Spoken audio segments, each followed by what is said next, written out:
ইরেশ জাকেরকে আমি পার্সোনালি চিনি, আমি জানি জুলাইয়ের আন্দোলনে উনি জড়িত ছিলেন, ফলে এটা ডিপলি ট্রাবলিং অ্যান্ড ডিপলি ডিস্টার্বিং। কিন্তু আবার বলছি, এটা মামলা করেছে একজন লোক, এটা রাষ্ট্রের পক্ষের মামলা না, সরকারের দেয়া মামলাও না। যে কোনো এখন আপনি দেখেন মামলা করার, এখন আমরা স্বাধীনতা পেয়েছি, মামলা করার স্বাধীনতা আছে, সবাই সেই স্বাধীনতা কেউ কেউ অপব্যবহার করছে। আমি বিশ্বাস করি পুলিশ এটা সঠিক তদন্ত করবে এবং তদন্ত করে যেটা সত্য সেটার পক্ষে থাকবে এবং যেটা মিথ্যা সেটাকে বাতিল করে দেবে। এর বেশি আমি আর কিছু বলতে চাই না। আমি আবার বলছি, সরকারের অনেক কাজ আমরা প্রকাশ্যে বলতে পারি না, কিন্তু এটুকু আপনি নিশ্চিত থাকতে পারেন যে যে কোনো কিছু সংস্কৃতি মন্ত্রণালয় অথবা সংস্কৃতির সঙ্গে রিলেটেড তার সবকিছুতেই আমি বা আমার মন্ত্রণালয় জড়িত থাকে। আমি আপনাকে একটা উদাহরণ দিতে পারি, হয়তো সব ক্ষেত্রে আমরা বলি না যে কাজটা আমরা করছি, কারণ আমি তো সব কথা ফেসবুকে গিয়ে বলবো না, কিন্তু আজকে যেটা আপনি প্রশ্ন করলেন এই কারণে আমি বলছি। যেমন কিছু পরশুদিন হয়তো আপনার একটা সংবাদ দেখেছেন যে টাঙ্গাইলে কোনো একটা পাঠাগার থেকে, অভয়ারণ্য পাঠাগার থেকে বই নিয়ে গেছে। এটা জানা মাত্রই আমাদের মন্ত্রণালয় সচিব সাহেবকে এটা আমি বলেছি যে আপনি দ্রুত ব্যবস্থা নেন।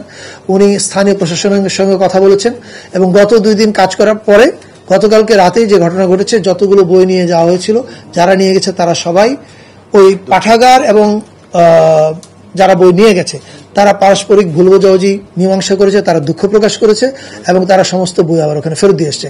এখন এই কাজটা আমরা করেছি, কিন্তু আমরা এটা পিআর করতে যাইনি। এরকম অনেক কাজ, আমি শেষ করি, আমরা এরকম অনেক কাজ করছি যেটা আমাদের দায়িত্ব। এটা পিআর করে মহৎ হওয়ার কোনো প্রয়োজন নেই, যেন পিআর করি নেই। কিন্তু আপনি আজকে প্রশ্ন করলেন বলে বললাম এটা। জি, এটা স্থানীয় প্রশাসন এবং যারা সংক্ষুব্ধ তাদের উপর নির্ভর করে তারা মামলা করবে, প্রশাসন দেখবে। এটা তো আর আমার দায়িত্ব না। আমার দায়িত্বটা ছিল প্রাথমিক জিনিসটা মীমাংসা করা। আর কোনো প্রশ্ন না থাকলে আমরা শেষ করে দিই। কার? আমার, মানে আমি অভিনয় করেছি। আপনি কি মনে করেন যে আমি যেই আমাদের দাম্পত্য জীবনটা হচ্ছে এরকম, প্রত্যেকে তার তার প্রফেশনাল লাইফের ব্যাপারে স্বাধীন। আপনি কি মনে করেন যে আমরা এরকম সমাজে বাস করছি যেখানে আমার স্ত্রী তার প্রফেশনাল সিদ্ধান্ত নেওয়ার আগে আমার অনুমতি নেবে, অথবা আমি আমার প্রফেশনাল সিদ্ধান্ত নেওয়ার আগে আমার স্ত্রীর অনুমতি নেব? I don't think so. This was her profession, she took a decision. উনি তার এটা উত্তর দিতে পারবেন কোন পরিস্থিতিতে কেন তাকে এটা করতে হয়েছে। That was her profession. এটা তো আমার ভুল করার গিয়েছে, আমি বুঝতে পারিনি।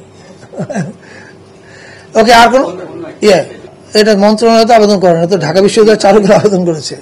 সো এটা তারা দেখবেন, এটা দেখেন নাম কি হবে এটা তারা সিদ্ধান্ত নিয়েছেন। তারা ইউনেস্কোর কাছে এই নাম পরিবর্তনের জন্য কখন আবেদন করবেন এই সিদ্ধান্ত তারা নেবেন। আমরা যেটা নিয়ে আনন্দিত সেটা হচ্ছে এই যে আমরা প্রথম বাংলাদেশে এরকম একটা উৎসব দেখেছি যেখানে সকল জাতিগোষ্ঠীকে এক জায়গায় আনা গেছে। আমরা বাঙালি জাতি ভিত্তিক যে জাতীয়তাবাদের নামে যে ফ্যাসিবাদটা করেছি এটা ভয়ঙ্কর। আপনি একটা রাষ্ট্রের মধ্যে আপনার অন্য জাতিগোষ্ঠীগুলোকে